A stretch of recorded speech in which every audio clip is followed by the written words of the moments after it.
Kami duduk di ruang bawah tanah. Saya ingin buang air besar, tapi saya tahan dan keluar. Saya ingin ke alam, tapi tetap saya tahan sampai akhirnya saya duduk untuk buang air besar. Intinya saya turun dan mendengar sesuatu. Bagaimana pembukaan rekaman ini?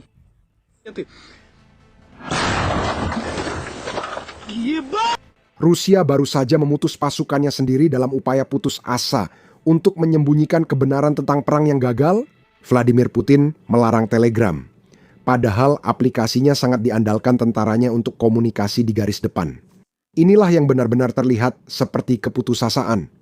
Rusia sedang membangun tembok api di sekitar internetnya, melarang YouTube, WhatsApp, Facebook, Instagram, bahkan Telegram.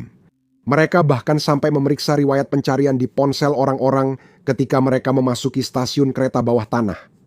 Internet sekarang sedang diperlambat ribuan mil dari garis depan, dan Kremlin sedang memanipulasi warganya sendiri. Berikut semua detailnya. Rusia mulai mengunci internet seperti Tiongkok, membangun tembok api digital guna mengontrol informasi. Aplikasi yang ditargetkan Putin meliputi YouTube, WhatsApp, Facebook, Instagram, dan terutama Telegram.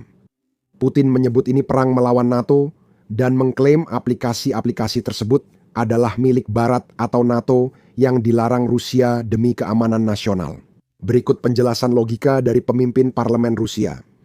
Jadi mungkin keamanan informasi adalah salah satu bagian utama dari perjuangan antara Amerika Serikat dan negara-negara NATO. Oleh karena itu mungkin tidak ada cara lain bagi kami untuk melakukannya. Ya, saya paham ini membuat banyak orang tidak nyaman, termasuk saya sebagai pemilik saluran Telegram, namun ini memang tuntutan zaman. Ada ancaman keamanan informasi, kita mungkin perlu meresponsnya. Jadi apakah Anda akan pindah ke Max atau sudah di Max? Saya sudah di Max, punya saluran, dan semua korespondensi kerja saya juga di Max sekarang. Jadi itu bukan masalah bagi Anda? Bukan untuk saya. Tapi Anda lihat, ada masalah besar dengan argumen ini. Telegram bukan aplikasi Barat, itu adalah aplikasi Rusia. Pendiriannya, Pavel Durov, adalah pendiri asal Rusia dan aplikasinya dibuat di Rusia. Menyebut Telegram aplikasi NATO seperti menyebut vodka minuman Amerika, itu tidak masuk akal. Lebih penting lagi, Telegram tidak hanya dipakai warga sipil untuk mencari berita, tapi juga oleh militer Rusia. Inilah mengapa keputusan ini menjadi sebuah bencana. Rusia melarang Telegram hanya seminggu setelah kehilangan akses ke Starlink. 1 minggu. Ingat apa yang terjadi dengan Starlink? Ukraina mematikan terminal Rusia yang tidak sah. Komando dan kendali Rusia lumpuh dan operasi penyerangan dibatalkan. Militer benar-benar panik mencari alternatif. Dan sekarang, sebelum mereka bisa pulih dari pemutusan Starlink, Putin melarang sistem komunikasi cadangan mereka. Keputusan ini sangat berdampak besar, sehingga tentara Rusia di garis depan tewas karenanya. Tapi sekali lagi, itu sudah terjadi sejak Februari 2022, Putin telah membunuh pasukannya sendiri sejak hari dia meluncurkan operasi militer khusus 3 harinya. Tapi kali ini, tentara Rusia benar-benar menyoroti kemunafikan Putin. Mereka membuat video TikTok dan memohon kepada Putin untuk mencabut larangan tersebut. Dengarkan ini. Saya ingin beralih ke RKM. Ingin mengajukan permohonan ke Roskom, Nadzor, atau pihak lebih tinggi, siapa saja yang bisa didengar Vladimir Vladimirovich.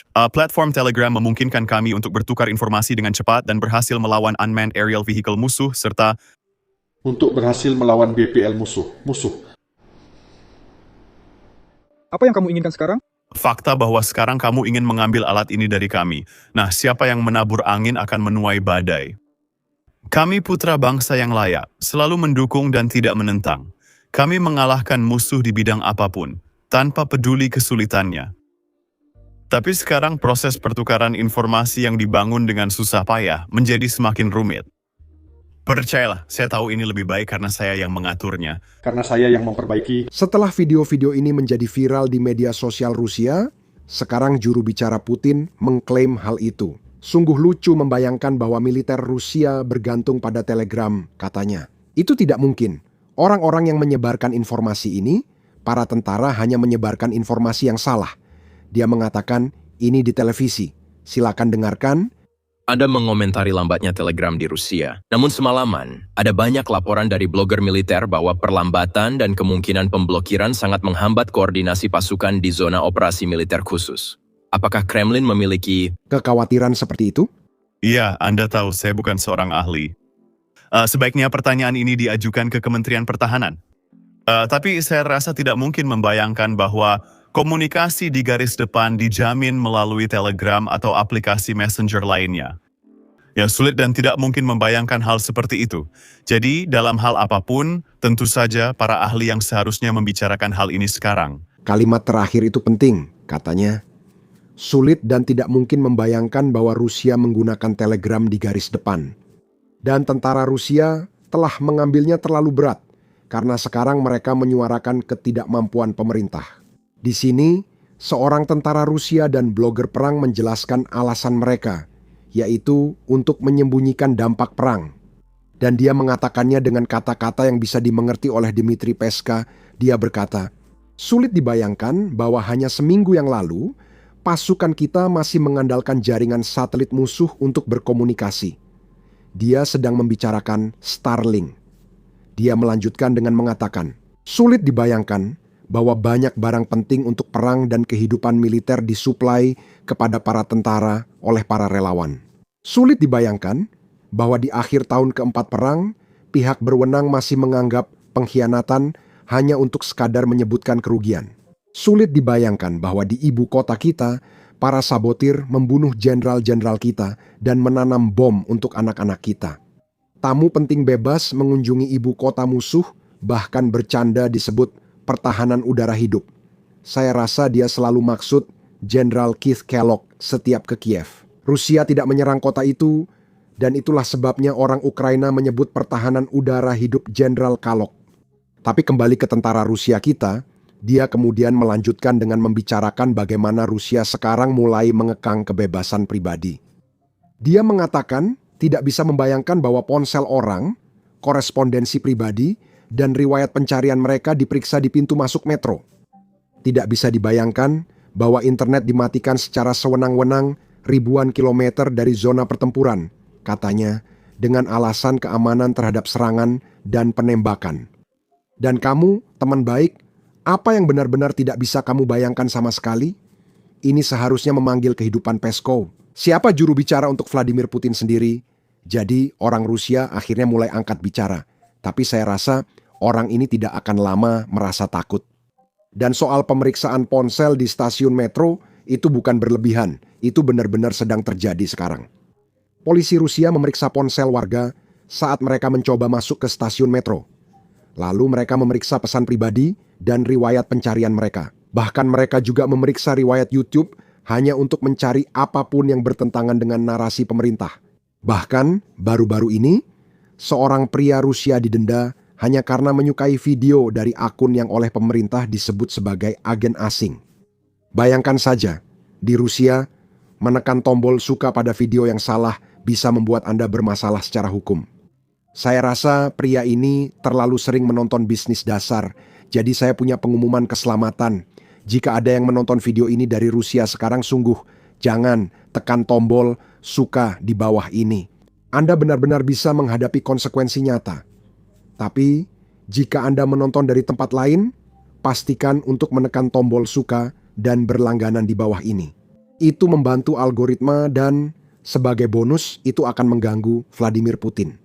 Sekarang, mari kita bahas pendukung Putin, karena bahkan mereka yang mendukung Vladimir Putin mulai menentang tindakannya.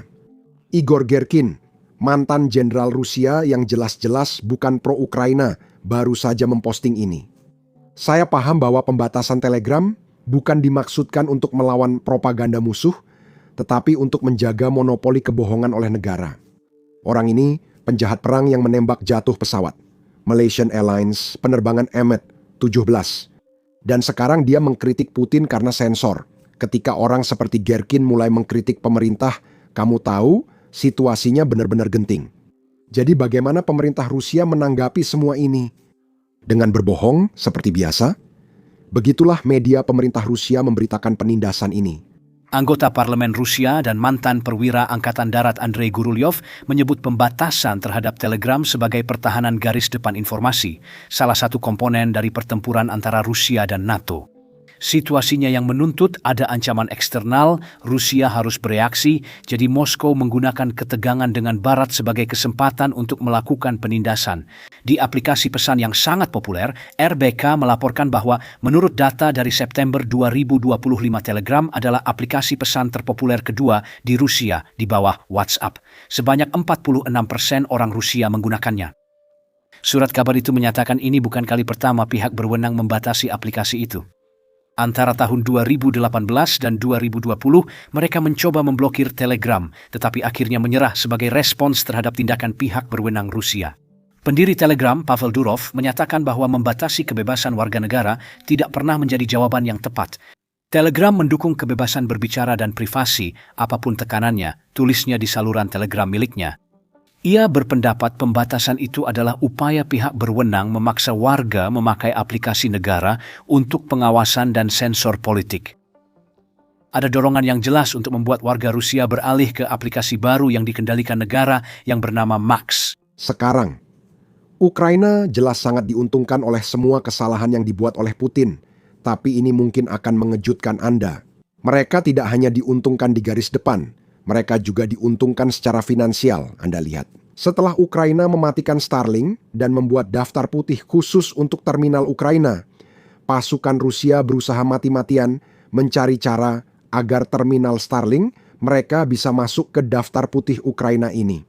Salah satu solusi yang ditemukan tentara Rusia adalah dengan membayar warga Ukraina untuk mendaftarkan Starlink Rusia atau terminal Starlink Rusia ke daftar putih ini atas nama mereka. Dengan begitu, tentara Rusia tetap bisa memakainya. Tapi disinilah unit siber Ukraina melihat sebuah peluang. Mereka membuat situs web, bot, dan segala sesuatunya sendiri. Lalu mulai menawarkan layanan yang akan mengaktifkan terminal yang macet milik Rusia dengan biaya tertentu. Dan ini sangat sukses. Mereka berhasil mendapatkan informasi detail tentang lebih dari 2.400 terminal yang macet dan bahkan mengetahui lokasi persis di mana terminal-terminal tersebut berada. Lihatlah, itu penting karena setiap terminal macet pasti ada unit Rusia bersembunyi di sekitarnya. Dan selain itu, tentara Ukraina juga mendapatkan ribuan dolar dari pasukan Rusia untuk memperbaiki masalah mereka. Ini benar-benar keuntungan murni. Dan di atas semua itu, saat Rusia membayar untuk masuk daftar putih, Ukraina membuat daftar hitam. Dan pada dasarnya, semua terminal Starlink yang mereka dapatkan, ya, telah diblokir secara permanen seumur hidupnya. Jadi, semua uang yang Rusia keluarkan untuk menyelundupkan ini dari luar negeri kini sia-sia karena mereka tak bisa lagi memakai terminal-terminal tersebut. Jadi, ini benar-benar kemenangan besar bagi seluruh rakyat Ukraina. Ini adalah minggu yang luar biasa bagi tentara Ukraina. Dan sepertinya akan ada serangan balasan baru karena pertahanan Rusia sedang kacau. Jadi, pastikan untuk menekan tombol subscribe di bawah ini agar tidak ketinggalan update tentang serangan balasan. Sampai jumpa di video berikutnya. Salah satu masalah membuat video seperti ini adalah menampilkan banyak serangan drone, meski tak ada manusia atau tentara Rusia yang terluka di video itu. YouTube biasanya melakukan demonetisasi atau membatasi video kami, bahkan dalam seminggu terakhir kami memiliki 4 video perang yang didemonetisasi menurut YouTube. Menayangkan serangan drone atau cuplikan garis depan tidak ramah bagi pengiklan, sehingga video tersebut dibatasi. Tapi inilah kenyataan dari peperangan modern, dan inilah perang yang sedang dihadapi oleh orang-orang Ukraina, serta perjuangan mereka untuk bertahan hidup. Kami percaya penting meliput semua ini, sehingga kami meluncurkan platform Basics Insider. Kami membangunnya dari awal tanpa batasan. Kami tidak perlu mengaburkan serangan drone kami. Kami tidak perlu mengaburkan rekaman garis depan kami. Dan kami tidak perlu mengaburkan pangkalan udara Rusia yang dihancurkan. Selain itu, kami juga tidak menayangkan iklan apapun di situs tersebut. Dengan begitu, kami tak perlu menyensor diri hanya karena pengiklan tak suka liputan kami. Situs ini didanai dari dukungan Anda, bukan iklan. Jadi, jika Anda adalah seseorang yang tertarik dengan liputan seperti ini, dan jika Anda ingin menonton video kami tanpa sensor dan mendapatkan konten bonus yang tidak bisa kami unggah di YouTube, maka pastikan untuk bergabung bersama kami di basicsinsider.com. Anda bisa klik tautan di deskripsi atau scan kode QR di layar. Dengan bergabung, Anda dapat menonton semua konten yang telah dan akan kami unggah. Selain itu, Anda juga akan mendukung liputan kami dan mendukung channel kami, jadi terima kasih banyak. Nama saya Sam dan sampai jumpa di video berikutnya.